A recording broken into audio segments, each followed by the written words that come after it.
That was Splintered Soul with, remind me how you pronounce Canvases. it again? Canvases. So Splintered Soul are in the studio with me right now.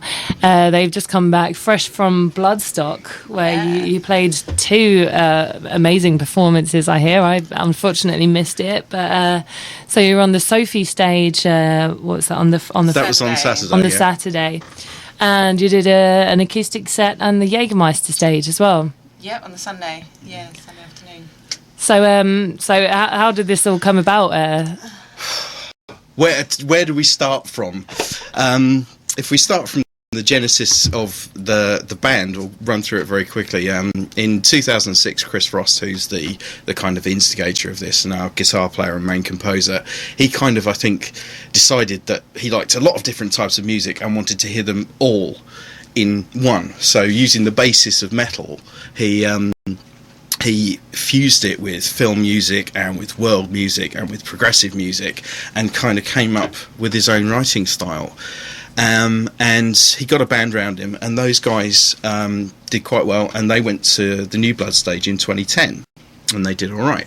And after that, he kind of decided it wasn't quite working for him. The lineup wasn't, it wasn't exactly how he envisaged. So this is the point where myself, James the drummer, I came in November 2010, and Sally Joe, violinist. Yeah, Sally Joe. I came in about September, I think it was, 2010, so just before you. Yeah. And so it was already going in a different direction from the normal kind of metal lineup, and with Sally Joe on the 6-string Viper, she can emulate more of a string section. It's not only solo violin, you've got various sounds that kind of made it a bigger, more symphonic sound, and it came up and came about. And fast forwarding on, we had a show in 2011 where a lovely chap called Rupert Matthews saw us and said, really like your stuff, I'd really like to help you record an album. So the 2 most recent bands he'd had in his studio were Cradle of Filth and Porcupine Tree. So we are very fortunate to have the opportunity with him to record our album Law, which is very, very nearly finished. When do you expect that'll be out? Everybody asks us this question. It will be out when it's right and soon. Yes, it'll be out when it's damn well ready. Yeah, well, something like that. But no, I mean, because of the complexity of the music and what's been recorded, on that album there are live strings, there's live harp, there's live. Who plays the harp? The lovely lass called Rebecca, I can't remember. Like a session player. Yeah, it's a session player on that. We also have live choir on it, things like this. And so, fusing all Crikey, that. you really went for it for a debut album. Yeah, we really thought, right, okay, this needs to be epic and massive, so let's do it properly.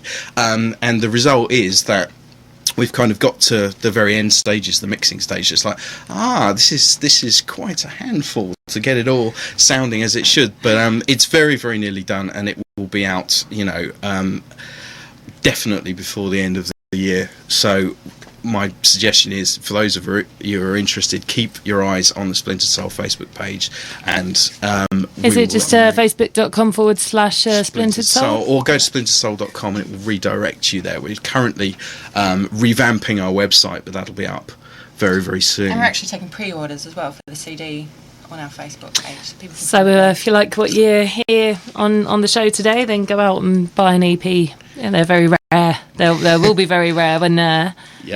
Yep. Very, very limited run of EPs we did, because obviously one of the things that has brought us to this stage is we did a gig at the Underworld in July. So it seems so long ago, and it really isn't. And Simon Hall of Bloodstock was there, and he, really, really liked the performance and said, right, okay, we're gonna put you on at Bloodstock. So that's where the slots came from, and we went and did Bloodstock, and it was amazing. The audience reaction was incredible. We're on the Sophie stage, and the tent was packed out for our performance, and then the Jaeger stage we had a bunch of people, and just for Bloodstock, just the most amazing, loveliest people. You know, if you go on to metal festival, it might be a bit rough. And no, everybody was super lovely the whole time. Such a community. Yeah, such a great thing about Bloodstock, and people really make an effort to watch bands they haven't heard of as well, and everyone's really welcoming, and you see beforehand on the forums and stuff, everyone's like, oh, you can't have Machine Head on, they're not proper metal, or you can't have Alice Cooper, and I think it's just a few bad eggs going like try and ruin it, but when you actually get there, everyone is really open to everything, and really supportive. Yeah, it was, you know, it was great too, because we'd spent a long time not in the studio concentrating on very, very specific things, and to get out and to play it to a really big live audience. And that was our third gig ever. Really? Together? Is it third or fourth? No, it was third, you're right. Gig that we'd ever played together. Oh, wow. Yeah. Oh, that is impressive. It went pretty well, considering. How long has the band been together? Right, well, I mean, if you're talking about the current lineup, it's our vocalist, Erica Mengod, joined in April of 2011, so it's the current lineup has been together, you know, under a year and a half, but like I say, the original idea started in 2006, so it depends which way you look at it, but I think the lineup at the moment presents the music kind of differently to the previous lineup, because New of Splintered Soul. Yeah, version 2. Because our vocalist Erica has got a very powerful rock voice. It's not an operatic voice, and we have Sally Jo on 6-string electric violin instead of what would have been a guitar player, and she's bringing a whole different element, a whole different sound to the way it both sounds and looks. So yeah, been together since April 2011, effectively. That's what I'd say. So most of that time has been spent in the studio recording. That's really perfecting it before you went out and showed it to everyone. Okay, let's play another song from the EP. How about the Epic Festival? Is that a good one? The Epic Festival edition. Yeah. What's the story behind this one? Oh, the Epic. Well, Lore, the album, is about kind of myth, legends, and leaders, and the Epic is actually about Homer's Odyssey. And if you don't know what that is, it's an epic tale, and basically he is ruler of his island, and he has a son, but he's called away to war. This is Odysseus. And he goes on this massive trek. He goes and conquers Troy, and this is, a huge battle, and then he's taken through the underworld and hell and all the rest of it, and fights monsters, and all he wants is to get back home to his son and his wife, and it takes him 20 years to do this. So the Epic is about him recounting his adventures and wishing to be home with his wife after all of this hardship. All right, let's have a listen. This is Splintered Soul, the Epic.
Total Rock.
That was Splintered Soul again, and that one was Oblivion. It was. I think that might have been my favourite one, actually. The haunted house metal, as you put it.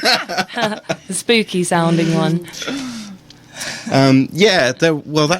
That's part of the sort of philosophy of the band, really, is that we're experimenting with different things throughout the whole album. So there's, different influences coming from anywhere. So that one, that's from a different style of metal. So obviously, Canvases, the first track you heard, which is very Middle Eastern influence and has got a lot of that kind of influence. And then the Epic is much more kind of Baroccan influenced. And there's different, when Law comes out, each track, I think, has its own identity in that way, in the fact that there's been something taken from a world music angle or from a musicological angle, which has made it sound a certain way. So none of the tracks sound, exactly the same. There's a lot of variation there.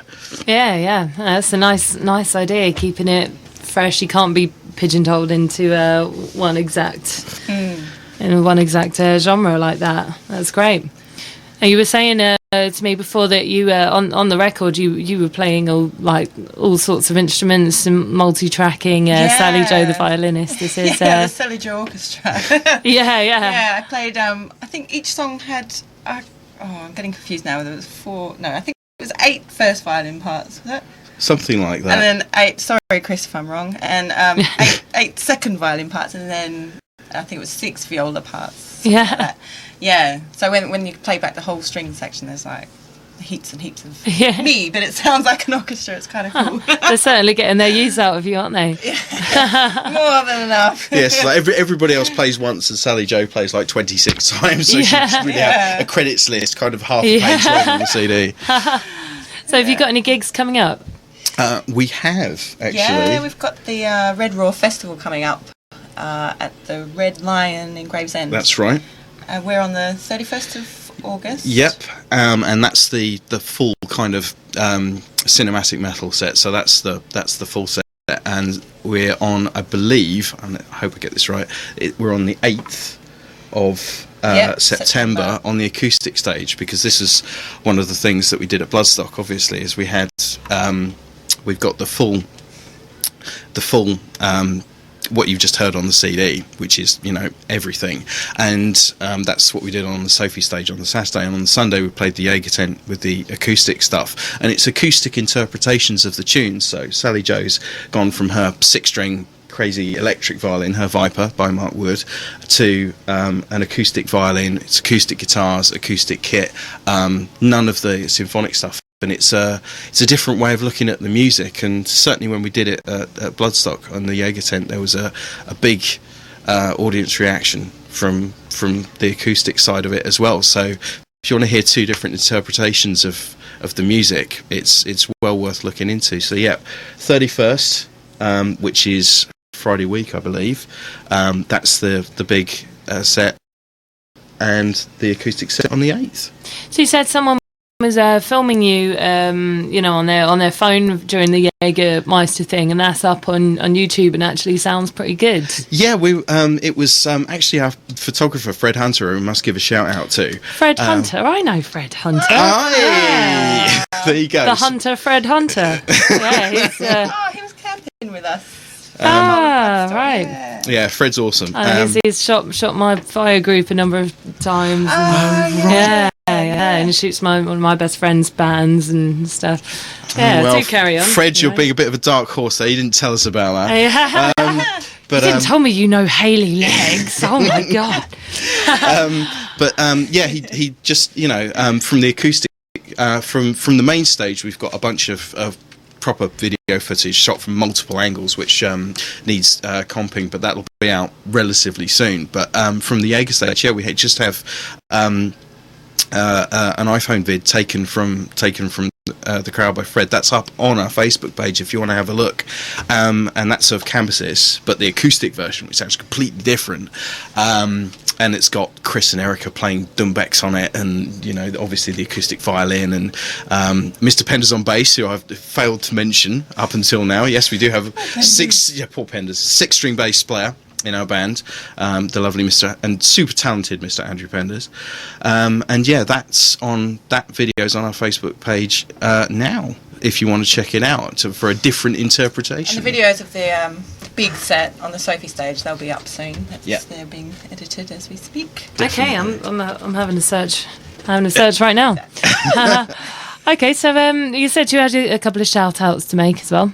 Yeah, definitely. We'd like to give a massive shout out to Simon Hall for effectively inviting us to play at his festival squeezing us in at the last minute and for having a wonderful time. And we'd also like to give a shout out to Adam Fillery and Darkstore for supporting us and for putting on the Red Raw Festival. We'd also like to give a shout out to our sponsors, Pedalboard Labels, Rig Cabinet, Fractal Audio Systems, Ernie Ball Strings, Bare Knuckle Pickups, Graphtech, Angle Amps and Schecter Guitars. You squeezed it all in there, didn't you?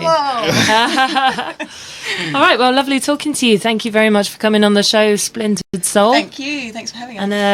And best of luck for the future. We got your demo on here now, so we'll be playing some more of that in future as well. Wonderful stuff. Okay, so I gave you the choice of some new releases that I should play next, and you opted for Furion. I did indeed opt for Furion. Love to hear them. Okay, so this is their new single. This is Don't Follow.